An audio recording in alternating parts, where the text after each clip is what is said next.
కోల్కతాలోని డాక్టర్ మౌమితాని అత్యాచారం చేసి అతి కిరాతకంగా హత్య చేసిన నిందితులను కఠినంగా శిక్షించాలని శ్రీకాళహస్తి నియోజకవర్గ జనసేన పార్టీ ఇన్ఛార్జ్ వినూత కోట 500 మంది మహిళలతో 100 మీటర్ల పొడవు గల నల్ల జెండాతో బస్టాండ్ సెంటర్ అంబేద్కర్ విగ్రహం నుండి వీఎంసీ సర్కిల్ 4 మాడ వీధుల మీదుగా బస్టాండ్ వరకు నిరసన ర్యాలీ నిర్వహించారు. ఈ సందర్భంగా వినూత మాట్లాడుతూ డాక్టర్ మౌమితాకి సత్వరం న్యాయం చేయాలని, నిందితులను తక్షణమే బహిరంగంగా శిక్షించి ఉరి తీయాలని డిమాండ్ చేశారు.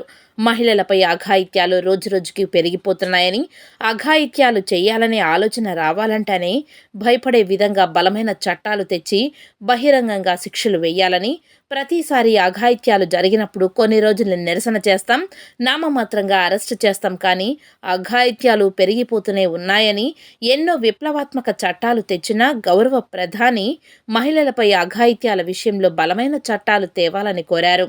ఈ కార్యక్రమంలో జనసేన వీర మహిళలు, శ్రీకాళహస్తి డిగ్రీ కాలేజీ విద్యార్థులు, జనసేన నాయకులు తదితరులు పాల్గొన్నారు.